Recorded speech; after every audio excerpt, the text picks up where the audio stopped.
didn't bark, he didn't whine. He just placed his paw on my leg again and again until I finally realized he was trying to save my life. Welcome back to Phoenix Fortis, where stories of resilience, hope, and redemption take flight. I'm your host, Diane.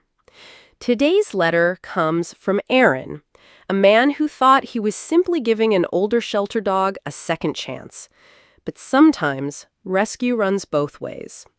What started as a strange little habit became something far more urgent, a quiet, persistent warning, a life-saving signal, a reminder that love doesn't always shout. Sometimes it taps, gently, again and again, until we listen. This is not just a story of companionship. This is a story of survival. Dear Diane, I wasn't looking for a hero when I adopted Max. Honestly, I just wanted a companion. The shelter said he was 5, maybe 6. No one knew for sure. He wasn't the kind of dog people line up for. Not a puppy, not a flashy breed, just a brown mutt with tired eyes. But when he leaned his head into my hand through the kennel bars, I knew he was mine. For the first few months, Max lived up to his reputation as a couch potato.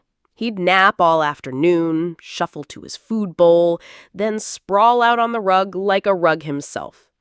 But then, one night, about 6 months after I brought him home, something shifted. I was watching TV when Max got up, walked over, and sat directly in front of me. I scratched his ears, rubbed his back, gave him the usual affection. But he didn't leave. Instead, he lifted his paw and set it gently on my leg. It was odd. Sweet, but odd. I chuckled and went back to my show. The next night, same thing.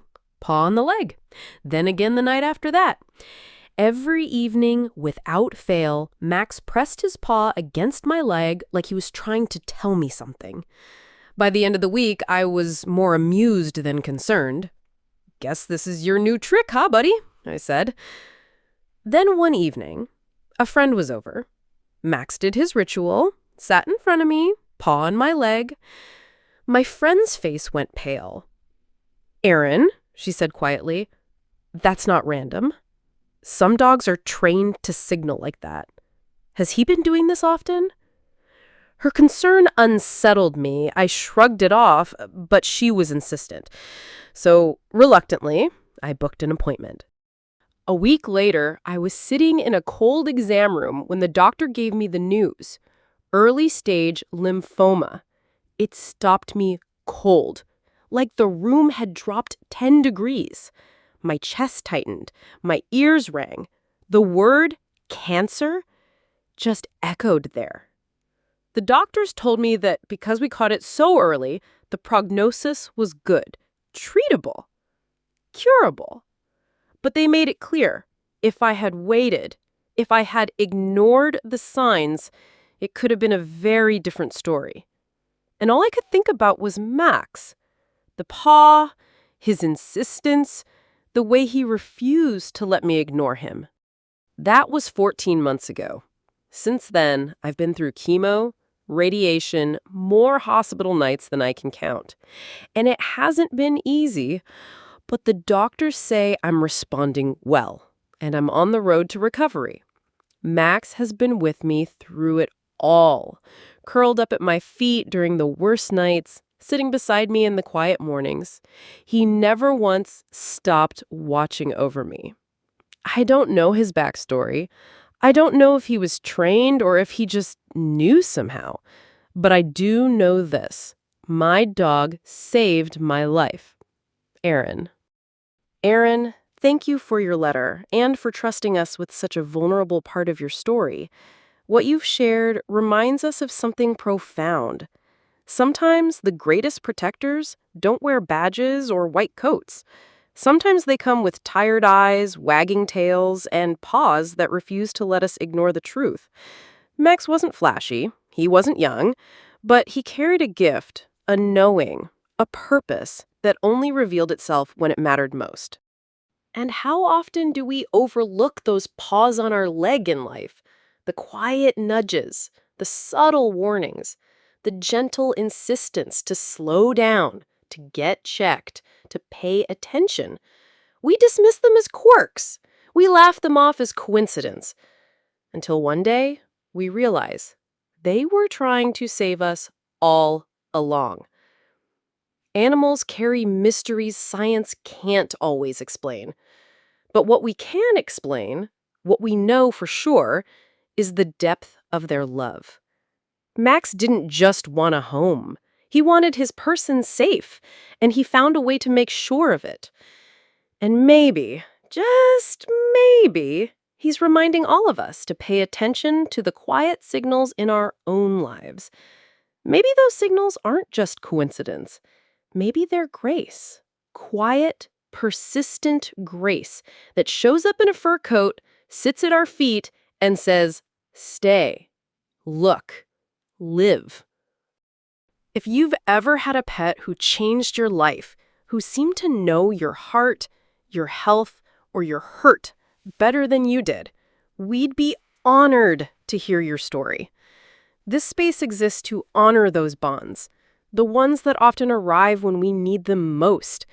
Your letter might be the reminder someone else is waiting for, that they're not alone, and that healing can come from the most unexpected places, even 4 paws at your side. Because sometimes the messengers that save us don't speak. They sit beside us and wait for us to listen. And if this story moved you, we'd be grateful if you shared it, subscribed, or left a kind word. Every time you do, you help these stories reach the people who need them most. To our listeners, I want to speak to you directly for a moment. It's easy to believe we're invincible, to brush things off, to tell ourselves, it's fine, I'll deal with it later. I think we've all been there. We push through the headaches, ignore the fatigue, dismiss the feeling that something's just off. Because if we stop to acknowledge it, then maybe it becomes real. And that can be terrifying. But here's a hard truth. Sometimes the signs are right in front of us, and we still choose not to see them. We tell ourselves we're fine. We explain it away. We wait. And waiting can cost us more than we realize.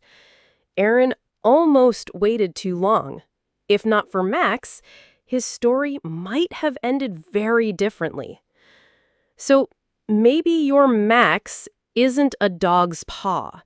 Maybe it's a gut feeling you can't shake. Maybe it's a loved one urging you to get that checkup. Maybe it's your own body whispering that something isn't right. Please, don't ignore it. Don't put it off until tomorrow. Pay attention.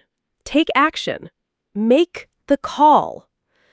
Because sometimes listening, really listening, can save your life. And sometimes it's not just your life at stake.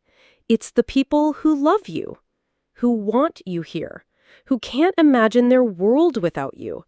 So hear this as both a reminder and a plea. Your life matters.